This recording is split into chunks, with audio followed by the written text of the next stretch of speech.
You're listening to The Artist Athlete, episode 124.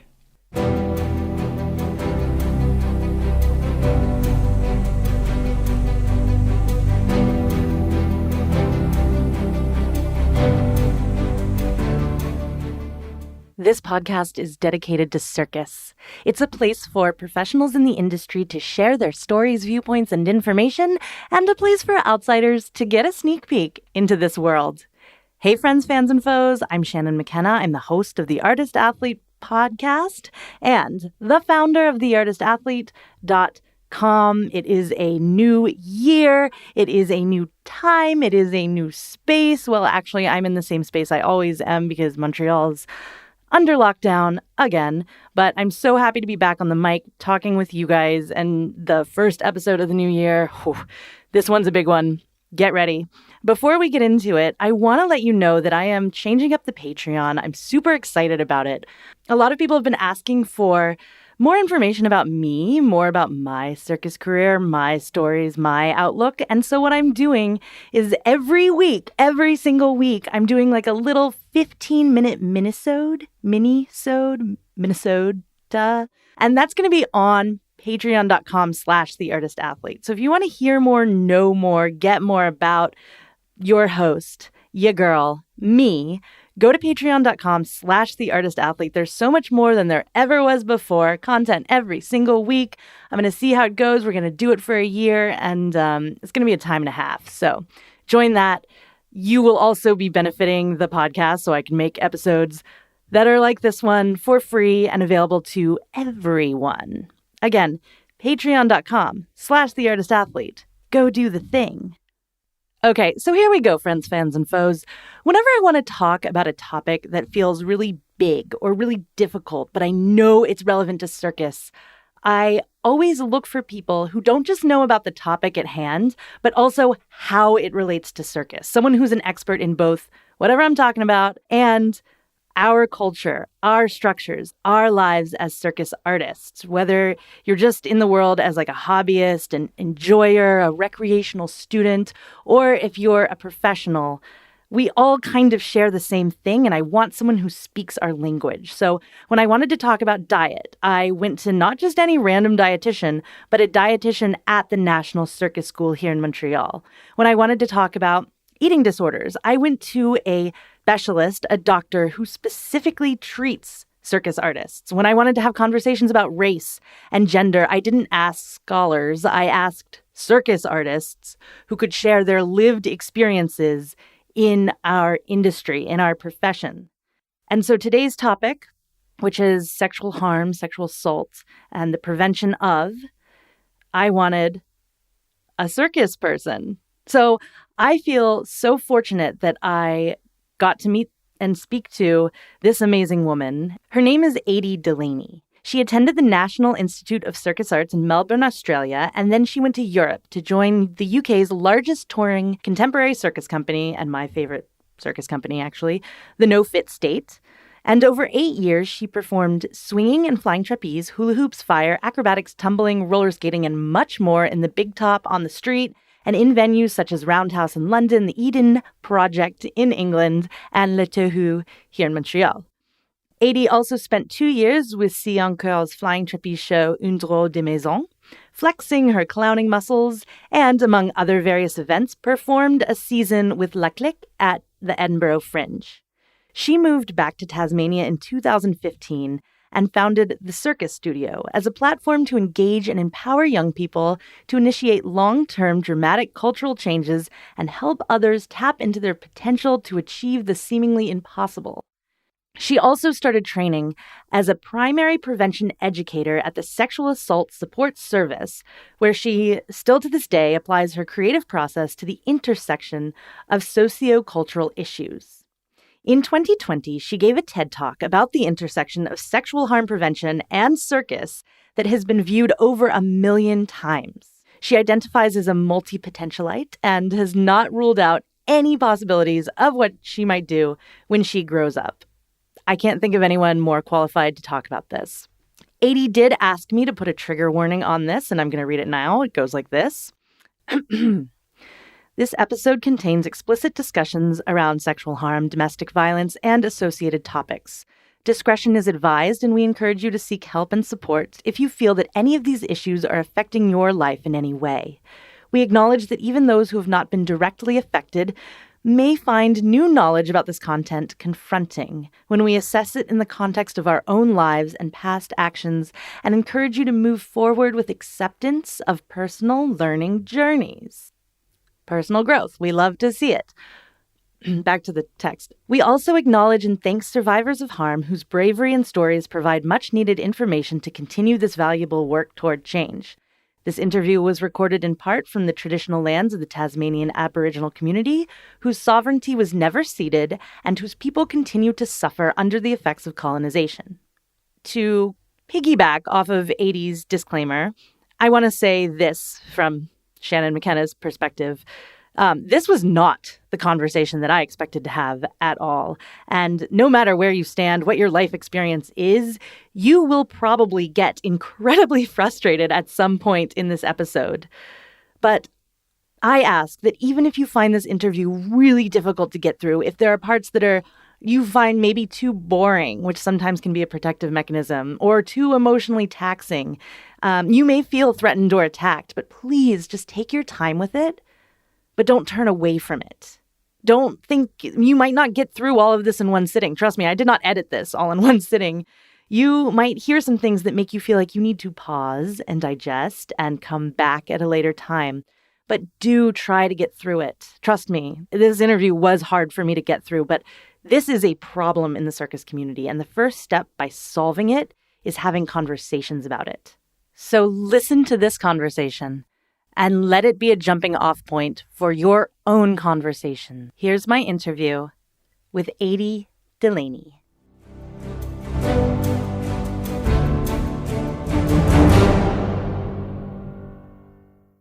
Adie Delaney, welcome to the Artist Athlete Podcast.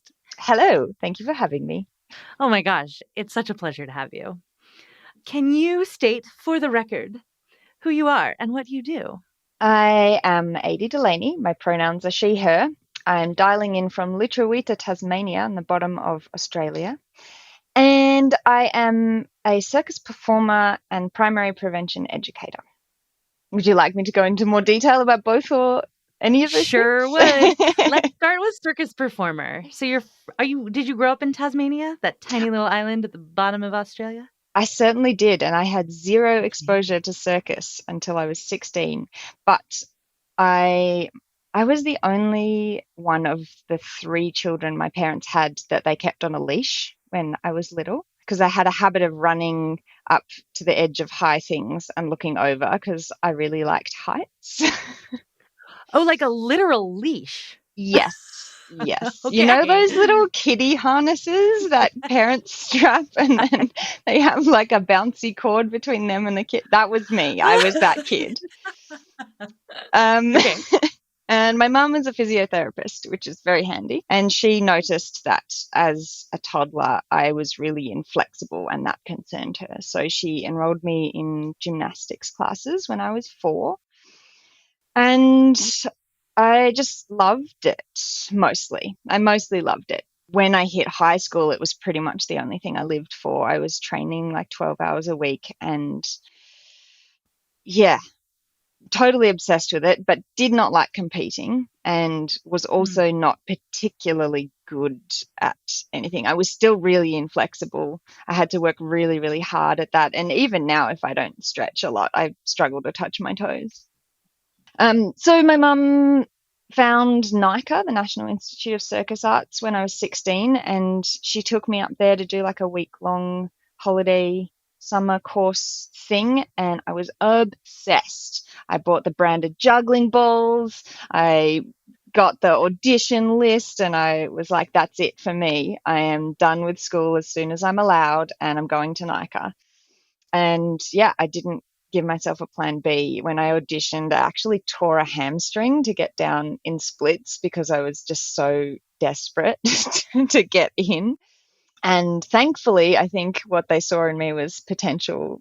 I shouldn't talk myself down that much. Maybe I did have the skills they were looking for, but and determination. Yeah, I think that was it sounds like. maybe more they saw that I was just so hell-bent on doing this. So yeah, I got in, and then I did, back then there was just the bachelor degree that you could do. I think they've got lots of other courses that make it more accessible now, but yeah, I was one of a very few that got into the 3-year course and did that. And then same thing, I was like, I'm going to do this for a job, or nothing. I don't have a plan B. So I pretty much just took any gig that anyone would give me for that first year of my career outside of school. Ended up doing a few random things like riding elephants in India, and then ended up in the UK on No Fit State Circus, and I toured with them for 8 years, and then a couple of other shows after that, and also did a flying trapeze show in France for a couple of years, bits and pieces all over the shop, really. But I was really lucky, with No Fit State, I could do everything that I had trained to do, which as a swinging trapeze and a flying trapeze artist is such a privilege, because those things are not easy to get work in. So I was living the dream, really, for quite a long time. And a lot of the other work that I got was off people seeing me in those other touring shows. So for a long time, I didn't really have to be a freelance artist. So by the time I decided to leave No Fit State and actually freelance, I found that exhausting. And I was just like, how does anyone do this? Like constantly keep up your training and promote yourself. And I didn't last very long, honestly, as a freelance artist.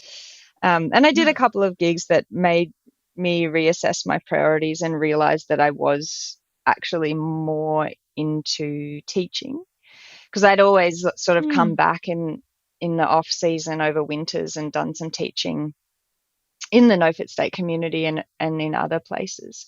And I just started to feel that that was way more fulfilling, especially when I was doing some corporate work that I was like, who is this for? I'm not I'm not changing anyone's lives. I'm just being pretty and waving my arms around like, yes, I'm getting paid, but that is not enough for me anymore. So I transitioned more into teaching, and then I had some injuries. I was lucky enough not to have any shoulder injuries for most of my career, and then I ended up with a hip problem.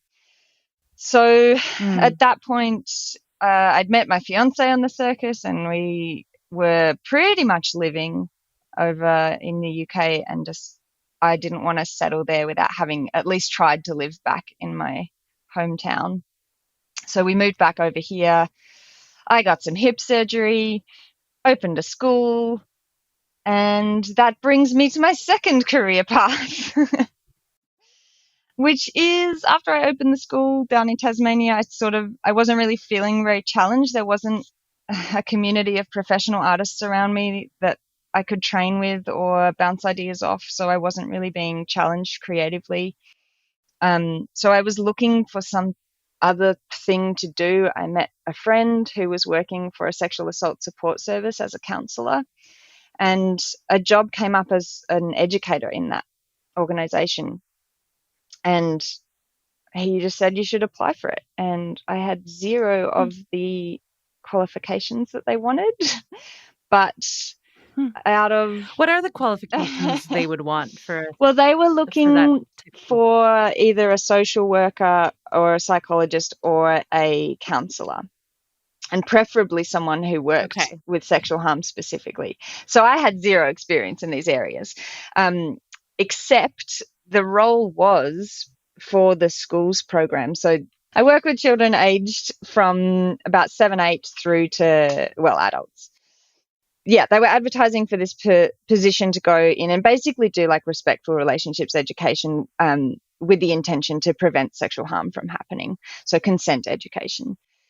And I interviewed, and I talked a lot about how I had worked in social circus and engaging at-risk youth, and the benefits that anyone listening to this podcast is going to be aware of that circus brings, all that assertiveness and confidence and all of those kind of things, and how I interpreted that to relate to consenting. And they had also interviewed a psychologist and all these other people, but they decided that it would be easier to teach someone who knew how to engage with kids the content than it would be the other way around. So they actually employed me and trained me up for a year, which was really, really intense. Jumping into that world with no prior experience and getting all of that training in a very short year was pretty full on. What was intense about it? Was it the content? Was it the just like having to sit in schools? Yeah. Yeah. Okay. It's more about hearing the lived experience. Well, that's what I found hard anyway. Okay. So, you know, we talk about sexual abuse and we talk about child abuse, and lots of people know that those are icky topics. But when you start getting into the details of how that actually looks in someone's life, it's horrible. It's really horrible. Mm-hmm. And yeah, it's helpful to understand how and why it happens, because then, you know, I feel more empowered to do something about it. And I do feel like I'm contributing something by helping people. But the first time I received a disclosure from a young person was like, I needed a couple of days debriefing after that, because it's one thing to know about experiences, but it's another thing entirely to hear it from a 14-year-old's mouth, you know, when they tell you that something happened to them, and the details of that, like, it's heavy. It's really heavy. So, I mean, where I work did a really excellent job, and they still do. I'm really well supported. I get supervision, you know, and we eased into it. They were like, this is the kind of content, this is more explicit kind of content, and this is how you help if someone tells you something has happened. And then the first disclosure I received was with my mentor as well. So he was able to sort of I shadowed him through that process and heard what he said, and I was able to just sit in the room. And then the next one, he was still there, but I was able to communicate with the child and go through that. And how do these disclosures happen? Do people, they come to you, presumably you're not like, they're not standing in a line outside or something, like walking in prepared to tell you their most traumatic experiences. Yeah, I don't know when it's going to happen. For me, a lot of the time, it's because I'm working in classrooms and lots of people don't understand what sexual harm actually is. Because we use the term sexual violence, a lot of people assume that it comes hand in hand with physical violence and force, but that's not necessarily the case. Obviously, it can, but a lot of the time, like, it's just intimacy that's unwanted, and particularly sexual intimacy that's unwanted. So that could be anything, like hugs, kisses, touching, staring, physical proximity, gift giving, like any of those intimate actions, if they're sexual in nature and unwanted, are potentially abusive or harassment. So when we go into classrooms and we talk about this stuff, lots of times people are like, hang on a minute, that is what happened to me, and that explains why I can't stop thinking about it and why I'm still upset about it. Whereas before that point, without that knowledge, a lot of people are really minimizing of their own experiences because they're like, oh, it was just XYZ. So that's usually what happens. And stereotypically, like, I'll just finish a class up and I'll purposefully pack up slowly and linger. And then usually if someone wants to say something, they'll sort of hang back. And I love that part of your training is learning that you pack up slowly and linger to give people the opportunity to do that. That's so interesting. And I also love this point you made. This is something that came up when I interviewed an eating disorder specialist as well. And it's this point of like how people who have these experiences tend to minimize their experience. Right. So like there's always this thought that it's not that bad, or, oh, it's kind of normal, or, oh, it's not that big of a deal, but it still affects them and it still kind of like lingers. Yeah. Because I'm thinking about something, because some of the things you described, like gift giving or unwanted, intimacy, I think that there's a very interesting conversation going on right now about how do you date? How do you flirt? How do you engage with someone that you're interested in? And when is that harmful? And when is something unwelcome, like, like something that can be unwelcome and then dismissed, but not cause harm. Because that's true as well. Like, a lot of people can experience something that someone else would find traumatic and harmful, but they're fine. And they bounce back from that, and it's not a big deal. And that's something really important to say as well, is that it is entirely possible for someone to have a negative experience and be okay. So yeah, how do we know? How do we interact? How do we flirt? A lot of what I talk about in our schools program is like, essentially, I'm trying to get you to flirt more and flirt better, because it's really about communication and like trying to be sure that the person that you are talking to or being with is comfortable.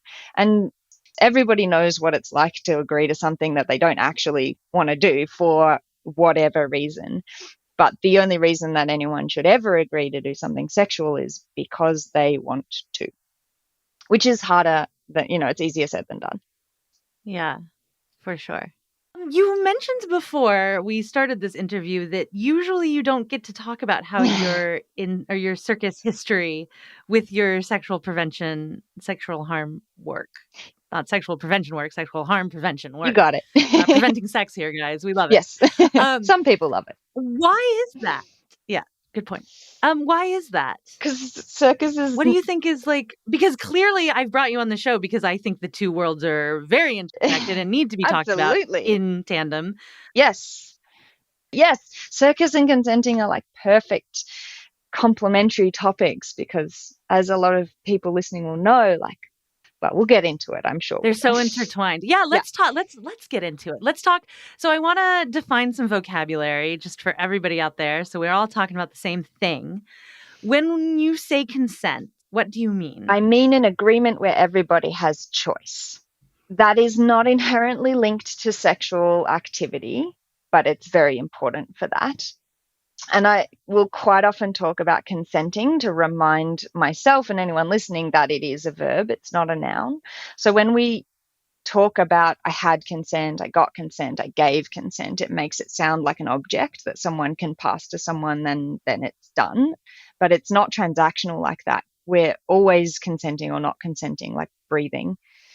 So it's really helpful to talk about it in terms of like, am I consenting right now? Actually, I don't feel like you're consenting right now. Are you okay? Like those, it's really helpful to think about it in those terms. And the where everybody has choice part is also very, very important, obviously. Yeah, that gets into the next thing I kind of wanted to define, which is power dynamics. Oh, yeah. Because this I think in circus, especially, well, not especially, I want to say, because I think all industries, all sorts of places, power dynamics exist, but power dynamics between student and coach, power dynamics between boss and performer, power dynamics between a casting director and a performer, or a studio owner and a new student. These are power dynamics. So how do those play into consent?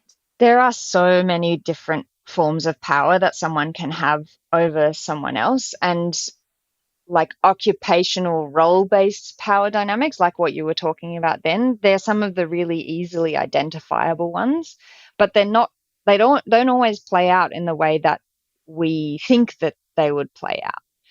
So for example, like a student and a teacher, you would think that the teacher has more power over the student because they know more, they're in the space, they're working there, but in actual fact, like, students also have power that can be used. And for example, like, they have rights as a student in the studio. Like, the teacher is having to be there for their scheduled work hours. So if they feel threatened or undermined by a certain student, they can't just leave the class because they're responsible for everyone else. So there can also be a power dynamic in the other way as well. But yeah, like informational power over someone, social power over someone else. Like, if someone has a really strong Instagram presence that is very tailored and curated, and everybody in the studio follows that and is really intimidated by that person. I don't know anyone like that. I don't know either. But that, that creates something where we feel that someone has more power than someone else. And there's loads and loads of different types of power, but the important thing about power is that it is fluid and it can change depending on the situation. So, you know, people that have a friendship within a training studio, or let's say like two performers on a show, and like in the show they perform an act together. A stereotypical one would be the bass and the flyer, right? Like the bass is the one, in my experience when I was doing flying trapeze, like as a flyer, you wait for the bass to get themselves into the cradle before you step into position, because they need however long they need to do that. Obviously, I was privileged enough to be working with live music, so they could take their time. But so then there's that dynamic. But then if those two people then have a friendship outside of the show, that power dynamic has the potential to go the other way, especially if they're hanging out with all the friends who are friends with the flyer, and maybe some of their friends don't like the bass. So yeah, it's kind of impossible to say. So there's a fluidity to the power dynamic is what you're saying. Yeah, can be. As you're saying it, and I'm thinking like, yeah, I am very aware now as I become like a guest workshop, as I become kind of a big, I don't know how to say this like and not sound like an asshole. You're kind of a big deal. I am aware that like, oh my God. But I am kind of aware that when I come into spaces, you know, like there is something that like carries with that. And because of that, I have to work a little bit harder to check in with people, because there's so much more. I actually kind of sometimes joke that I preferred teaching before I had a big Instagram presence, because I had to win people over a little bit more, because that power dynamic wasn't instantly there and I had to earn. Yeah, now you have the social proof. Yeah, but then the onus is on me to, in each individual interaction, be like, are you cool with this? Are you just saying you're cool with this because it's me saying it and you wouldn't be cool with anyone else? And like, why is that? Is it because of my knowledge, or it's because you're intimidated? Yeah, I think that's great. You know? And I think that is your responsibility to do that. And also, just as a sidebar, I think your Instagram is really like open and wonderful. And if people take the time to read the captions, then they'll know that you're an awesome human. One of the things that comes up a lot is spotting. Spotting technique. When does it keep you safe? How do you consent to it or check that someone's consenting every time? Do you need to ask for their consent if they're falling out of the air and you have to dive and catch them? What can you like clarify a little bit of that for us? It's all about communication and transparency. And if consenting is an agreement where everyone has choice, people need to understand what they're agreeing to. So for new people that come into our space, being super open and clear about what a spot, and you know, newbies haven't necessarily heard that term spotting before. So I quite often introduce it as like physically assisting. That might require that we need to be in physical contact with you, but offering options, so offering choice, where I'll say like, yeah, I might need to physically assist you. Is it okay if I put a hand on your back? Or would you like me to give you a hand with this? Which will mean that I need to hold your ankle. Or I can put the box underneath for you. You can use that as a step. Would you prefer that? Something like that. And having that really high level of communication if someone is new to that, so that they understand what they're agreeing to. And as you said, like checking in if I feel that they're only agreeing because I'm speaking to them in front of the class and they feel that they're taking up everyone's time and they just want to hurry up and do the thing, or whether they do genuinely require and want my assistance. And then as those relationships develop and grow and people understand what I mean by spotting and what that is going to entail, it doesn't need such a high level of communication necessarily. Like for a lot of my youth students that have been coming for sometimes years, multiple times per week, it's enough to say to them, do you want to spot? And they know that they can either take that and what that's going to look and feel like, or they can go do a different option. And as for people falling out of the air, that is also named up at the start. Like I'll say sometimes it may be necessary for me to hold you in a situation if I feel that you're unsafe, but I'll always check in with you after if I didn't get a chance to do so before. And in that check-in, I'll explain why I had to do that and apologize if I feel that that's necessary. You know, like sometimes we slip and grab somewhere that is less appropriate, But I think it's really important to name that up and be like, I'm really sorry. I was just making sure that you didn't break your ankle on the mat. Are you okay? Things like that, transparency. Yeah, I love that point of like checking in not only before to see if it's okay, but checking in after to make sure that they are okay. Yeah, and that's part of people like developing their own sense of safety. And a lot of people aren't very connected. A lot of beginners aren't very connected with their body. So getting them to think about how they're feeling and recognizing those things for what they are, like an increased heart rate, that fight, flight, freeze response, and getting them to tune into that for themselves so that they can keep the logic part of their brain engaged. Because as I'm sure you know, as soon as people get off the ground, their brains fall out and they can't think anymore. They really do. It just disappears. Yeah, it just, gone. yeah, plop on the floor. There's an interesting and kind of unfortunate thing that I read into a lot before getting these calls with you, which was about defamation and about what happens if someone is sexually assaulted and what they can do about it. And unfortunately, it seems like not very much, except for go to the police. And then... Yeah, which also may not result in very much. Yeah. And that sucks. So then what you run into is situations where you are kind of... your choice is almost taken away, but it's because you value, like if you're in a space with someone who has sexually assaulted you, your choice to not be in the same room with them is taken away, but you don't want to let them take away your choice to train or be a circus artist. How do you reconcile that? Or what would you say to someone who's trying to reconcile having to inhabit the same space as someone? Yeah, that's a very unfortunate thing about these types of crime, is that they very often happen within the context of a relationship and in private spaces. So there are very, very often no witnesses, no evidence to support anyone's sexual assault that happened to them. So people do get stuck in these really awkward situations, which is why it's really important to believe survivors. Survivors have very little reason to lie about sexual assault, and statistically they don't. So I just say that explicitly because there was a survey in Australia recently done that says 49% of Australians think that people lie about sexual assault for some kind of gain or other, which is devastating. Anyway, what kind of gain? Okay, yeah. It's irrelevant. They don't. 98% of people don't lie about sexual assault. Correct. And 2% are found to be false in a court of law, which just means that there wasn't enough evidence to make a conviction. Does not necessarily mean that it was a false allegation.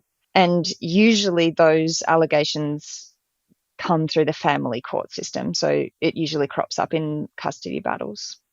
Not in every case. Obviously, there's an exception to every rule, right. And that's not always the case. So back to the original question about someone needing to share a space with someone who has perpetrated sexual harm against them. Ideally, we're in a culture where people believe survivors, and the training space supports someone in that. So someone shouldn't have to relive their experience to prove that anything happened. It should be enough to say that something happened, and people should support that person in accessing training in a way that is comfortable for them. So providing them options to attend different classes at different times. Maybe there can be some kind of safety plan put in place where they are made aware if that person is going to be training in a certain time, or maybe there are some kind of guidelines put for the other person to say, well, this class is available to you, that one's not. Those kind of arrangements can be really, really helpful. And then I don't know if we really want to, well, yes, we were talking about defamation, so talking about cancel culture as well, which I think we are very quick to do as a society. We're really quick to jump on any kind of bandwagon that we feel convicted about without all the information. And that, gosh, it's really hard to talk about, isn't it? I'm just so aware that... Well, it's really difficult because it's like, well, it's also like, people who are perpetuating sexual violence Can I say it? Yeah, we'll go with that. Yeah. Tend to not be one-time offenders, right? It's not like one time I was a fucking asshole and then I was never a fucking asshole again. I think that cancel culture and these kinds of things, they come from this lack of support that is given to people who report this. And so they have no other recourse than to go to the community. And because we believe survivors, that's the way that we all, in my experience, that's how I know who's safe or not, is because people can stand up and say this. And because I believe them, you know, I know not to engage with certain individuals in the community. Yes. But what happens when we cancel someone and we put a label on them, they start to live up to that label because we're not offering them recourse to do anything else. So it can perpetuate further harm, I believe. Okay. And you are right. Like, a lot of people who perpetrate sexual harm are people that have done multiple harmful things. And that's a product of a system that we're all participating in. And again, I'm choosing my words really, really carefully because I don't want to come across as victim blaming at all. It's really important that people who experience this stuff, it's never their fault, ever. But we are consciously or unconsciously, a lot of the time, participating in systems and processes and attitudes that perpetuate these ideas that normalize harmful behavior, that make it acceptable. Actually, a lot in teenagers and young people that I work with, a lot of it's unintentional. A lot of it is just that they don't know how to talk to each other around intimacy and what they're comfortable with and what they're not comfortable with. There was another survey done recently in Australia where they interviewed about 1,000 uni students, and 79% of them said that they would rather have 6 shots and sleep with someone they barely knew than have a sober conversation with someone they liked about sex. What? And I know it's just terrifying. We just don't do it, and we're not comfortable with doing it. So back to cancel culture. This, people should have the choice to do that, I think. And it's certainly for someone who survived a sexually harmful experience, they should, if they can't deal with that person in their life, absolutely cut them out. Like, I can't listen to Michael Jackson anymore. I can't do it. So I have cancelled Michael Jackson for myself, Harvey Weinstein, like all of it. I can't personally deal with that. But I'm not asking other people to come along with me on that. And I'm not saying this is right or wrong. This is my personal opinion, personal yet informed opinion, that people can make their own choice about that. And I think it also depends a lot on how willing the perpetrator is to come to the table. Like someone like Harvey Weinstein, who doesn't even acknowledge that his behavior was wrong, let alone harmful. Like, there's no time for that guy. Get out of here. If you're not even coming to the table, I've got no time for you. Right. But someone who's willing to acknowledge that what they did was harmful, first step, maybe then could be open to a conversation about how their behavior was wrong and then how to change that behavior so that it doesn't happen again. Because if we're going to change anything about these big systemic issues, we need those people to come to the table. We can't do it without them. Do you have any advice or any thoughts about how to get those people to the table? It takes a lot of emotional energy. Yeah, it takes a lot of emotional energy, right? And I went through this. I had a coach who was recently fired from the National Circus School for sexual assault, which is what they called it here. Not my words. That's what happened. And I discontinued working with him. But I was also heartbroken over it because I knew this person. He was my coach and he was lovely to me. It was one of those, like, he never did anything bad to me, but I believed everything that I was hearing and there was no reason to continue. But there was always, and still to this day, there's something in me that's like, man, I hope he's doing okay. And I hope he's like getting the help he needs. And I hope and that's okay. And and I'm not judging myself for it. If anything, I'm like, oh, look at how emotionally evolved I am. But it's a real question of like, how do we bring these people to the table? Like if it is an issue, and that's a way to resolve it. Like, what do we do? There's two things I want to address there. Like, one, yes, every single person on the planet is an intersectional human being that is bringing a whole lot of life experience to the table. And just because someone has done a bad thing, it doesn't make them a bad person. We like to do that for ourselves because it makes us feel safe. It makes us go, okay, sexual offenders are bad people and they're in a box over there, and that box is really easily identifiable for me. So I feel like I can avoid that and I feel safe and better in myself now. But yes, people are people, and people can be nice people that do bad things. Also, sexual harm often happens over a grooming process. So people that want to commit sexual offenses will groom the person that they want to abuse, obviously. So that's often through a process of any of those intimate actions, and it escalates over time. So it's about building trust and breaking down those barriers between them and the person they want to abuse. They also groom the community around that person so that they feel trusted, they have further access to that person, etc., etc., etc. But yes, important to bring people into the conversation, but that should only be done by people who have the emotional bandwidth for it. I work in sexual harm prevention 2 days a week because that is my capacity, because it's emotionally exhausting, because I am working with people with challenging attitudes and engaging them in conversations, which is such a privilege. But it's exhausting. But I have the capacity for that. So a survivor of sexual harm, like talking to their abuser, if they have capacity for that, great. Some people do through restorative justice processes, but not a lot of people will. And that's not on them. That shouldn't be their responsibility. So if you have the emotional capacity in the time and space, great. And please do involve people in conversations about how their behavior has affected people and the harm that it's caused and how to go about changing that and suggestions for that. But if you don't, not your responsibility. Hey, friends, fans, and foes. Shannon from the future here. How are you doing?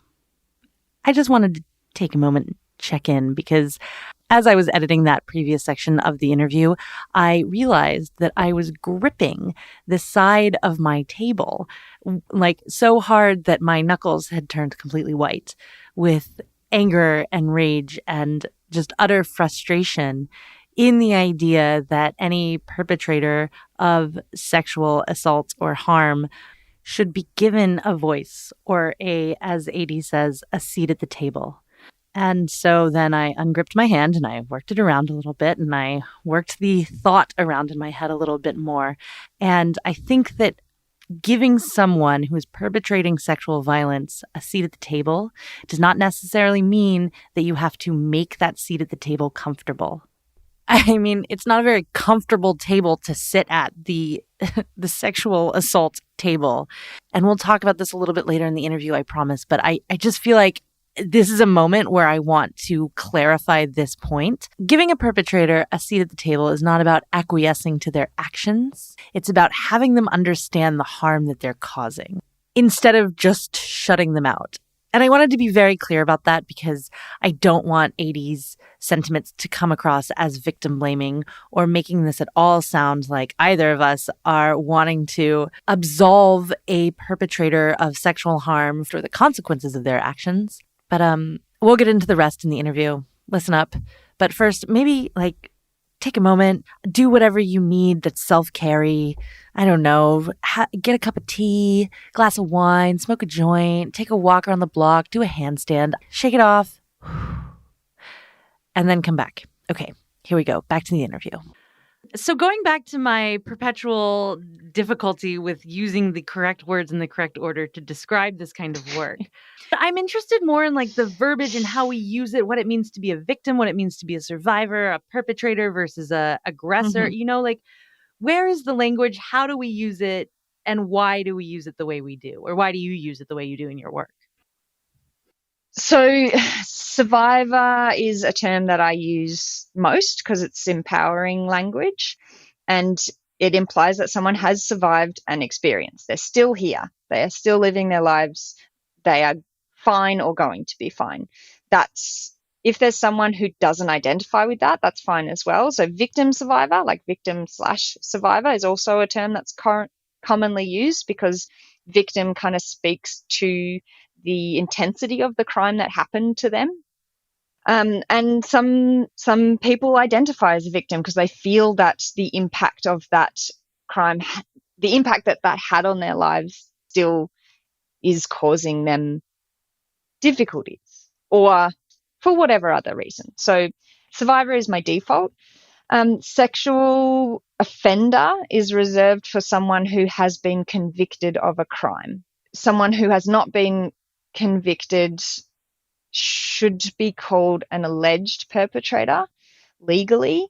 And for clinicians in my workplace, they are legally bound to refer to people as alleged perpetrators, but none of them will ever do that in front of their clients, because it makes it sound like you don't believe someone if you say alleged. So when we're talking to survivors directly, it's always perpetrator as a default. But again, that language is led by the survivor. So a lot of people choose to refer to the person who abused me because it's like a step removed. The person who chose to rape me, because it was a choice and it had nothing to do with them. Or my abuser, my rapist, my perpetrator. It's really a personal decision. The perpetrator. I prefer the person who chose to perpetrate, because it puts the onus on the person who did the harmful thing. And so why? Why do people do this? Because you know what? I've never done that to anyone. Yeah. I've been in positions of power and I've never been like, you know what? I'm going to subconsciously or consciously, whatever, like choose to rape this person. Like, I don't do that. So why do some people? Lots of reasons. Power and control is a lot of it. So I'm going to use the P word and the T word. We live in a patriarchy with toxic masculinity, and sexual assault is a gendered crime. That's got nothing to do with who it's happening to, but all about who is perpetrating the crime, which 98% of the time is cisgendered men. And that's not because of that stereotype of men being super horny, running around unable to control themselves at all. It's a lot to do with like the suppression of emotion. Like, men are allowed 2 emotions in public. They're allowed to be angry or okay. That's it. So not having recourse to that emotional bandwidth to communicate needs, wants, and desires causes this to happen. I've kind of divested off of the power thing, but yeah, like suppression of emotion and shame around sex is a lot of the reason why people find it easier to force someone into something than talk to them about it. And because that's what it looks like on movies as well, you know, people just look at each other and they get a vibe and then they're sucking each other's faces, and that's all fine and dandy apparently. Oh, interesting. So there's a media component. I don't know if I agree with that. I know we can't do studies on this, but I'm sure there was just as much sexual assault happening in like the 1800s. Yes. And this is why I started out with power and control, because it a lot of the time is about someone having more power over someone else and maintaining that power through control. And sex is a really convenient way, an easy way to do that. It's easy to silence someone about these kind of issues. There is a reason that rape has been used as a weapon of war for millennia, because it's very, very, very good at disempowering people and entire populations, you know. Gosh, we're going to need a big trigger warning on this episode. So yeah, power dynamics is a big reason why it happens. Sexual suppression is a big reason why it happens. Under that sexual suppression stuff, like different philias. So people not talking about sex in general, and then not realizing that their particular sexual fantasy or interest can be normal, and having shame around that. So not being comfortable to talk about that. I will digress slightly into pedophilia here, which is one of over 500 recognized philias. It's just harmful. So people who experience pedophilic tendencies need help and support. They need therapy and they need recourse to be able to work through that so that they don't act on those things. So, yeah, that was a little sidebar. What haven't I covered? There's a lack of education across the board, children, young people, and adults not understanding what consenting is supposed to look like, not understanding that you're supposed to talk to someone if you want to be sexually intimate with them. So thinking that it's normal to just kind of do stuff, and if someone doesn't say no, then it's all right. One of the main drivers of sexual harm is the gender binary and gender stereotypes. And I actually had a thought about that in terms of Circus before we jumped on today. So in general terms, things like boys need to be tough and strong and brave, and girls are like pretty and feminine, and all words that have to do with how they look, not how they actually are. Things like women and children on the boat first, if it's sinking, sends the message to boys and men that their lives are not worth as much as women's and children's, and that they're not allowed to talk about their emotions or be vulnerable because that's seen as weak. And that's particularly harmful when we start using feminine words to put men down, saying things like you run like a girl or you're a pussy. Stuff like that tells boys and... Well, I think the whole fact that there is a binary is harmful. I agree entirely. I'm going to throw that one out there. Thank you. Let's expand this and talk about who's really sexually assaulted in this world, which is trans women. Absolutely, yes. If we can just say it. Yes, please. Like, yeah. But yeah, all of that stuff, if we start talking about men and if we start putting them down by using feminine terms, if they then are attracted to women and want to be in relationships with women, how are they supposed to feel if they're attracted to everything they've been taught to hate in themselves? Oh, whoa. Holy crap. I know, it's mind-blowing, isn't it? So there's that. And then if we use gendered terms for things, we isolate people. We create division. So if I was talking about anyone who caused sexual harm and I used he, him all the time, what does that say to male survivors? And what does that say to male survivors who have been perpetrated against by a female? So really important not to use gendered terms when we're talking about this stuff, even though it is a gendered crime, because we don't want to isolate any survivors in particular. So in terms of Circus, like these gendered stereotypes, those little microaggression things that keep in, I was thinking about skill names. Like we have a move on the silks called, or it's the aerial hoop, I think. Maybe it's on both, called the secretary or the secretary drop. Have you heard of those? Yeah. Maybe it's different. But like, I feel like secretary is kind of like nurse. Like, it's not a gendered term in and of itself. You can have yeah, but think about what that position looks like. A male or a non-binary person who's like, you're sitting like this. Oh, yeah. Mm-hmm. Okay, I see it. Yeah, I see it now. You got it? Yep.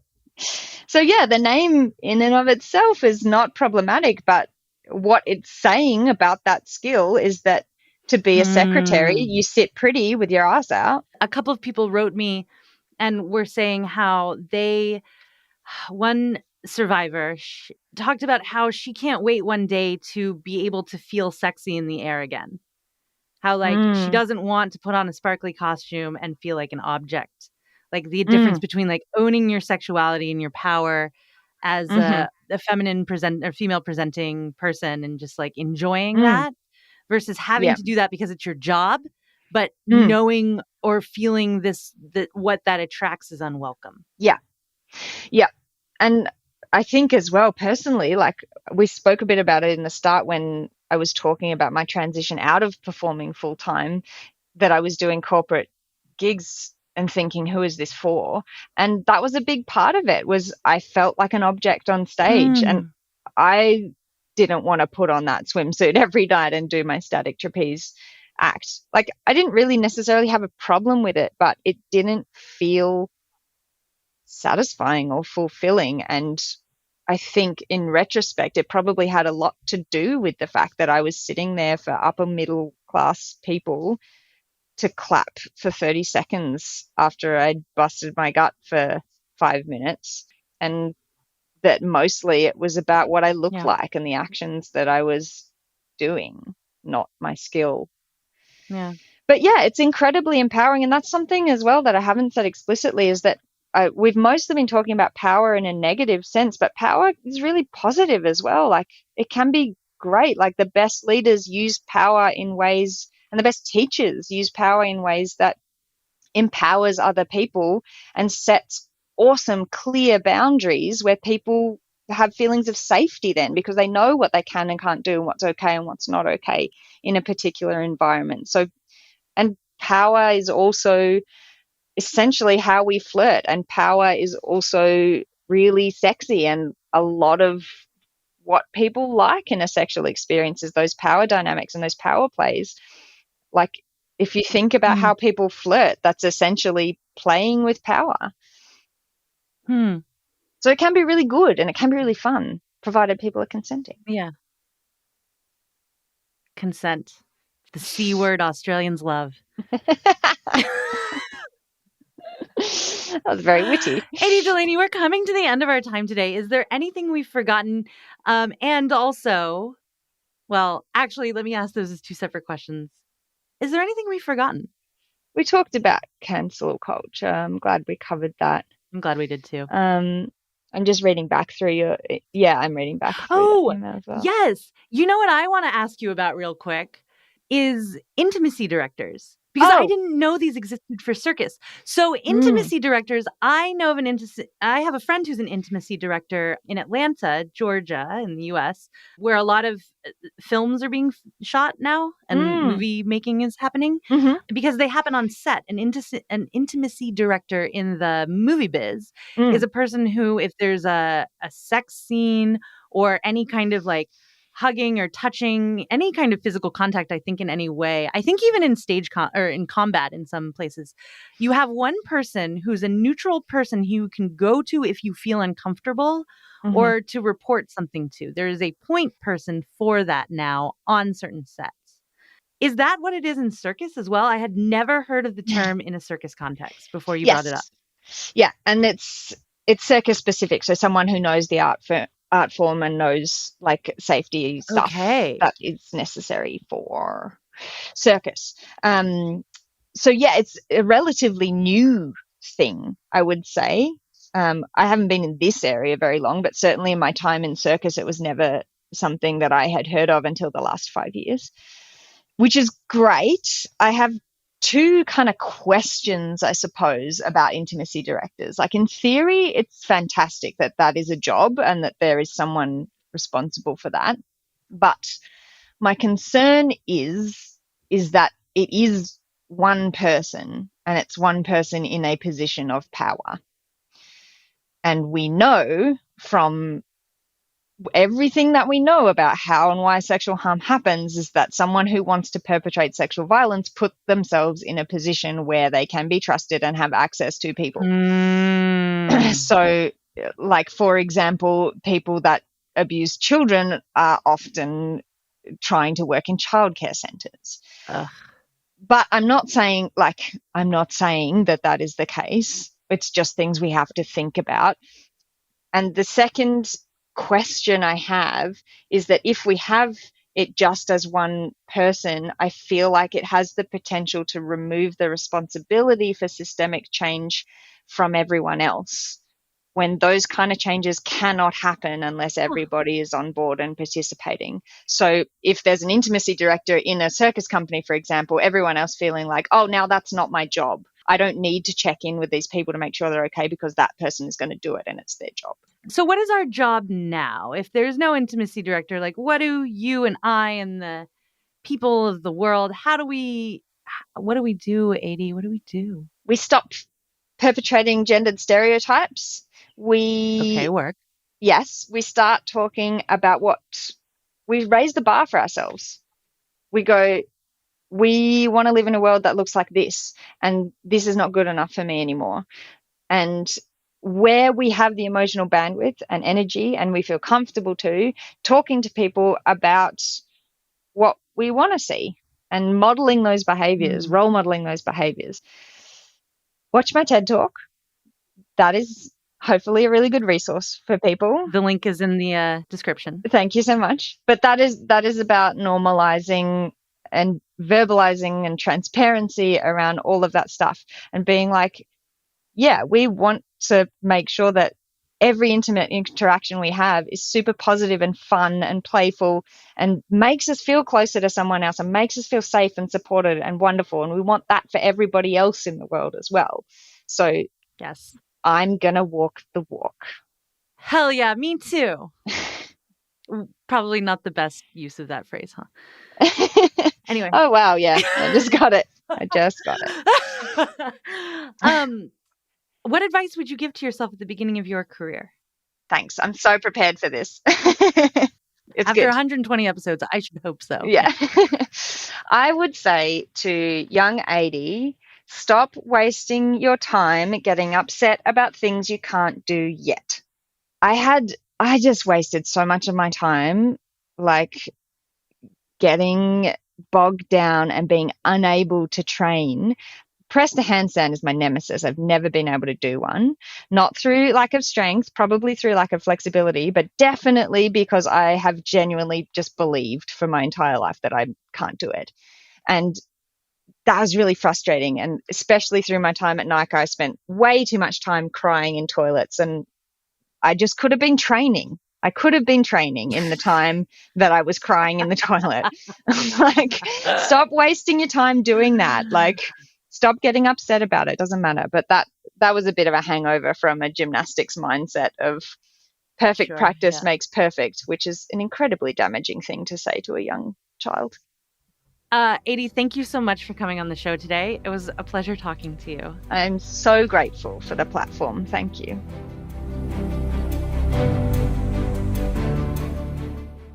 That was my interview with Adie Delaney.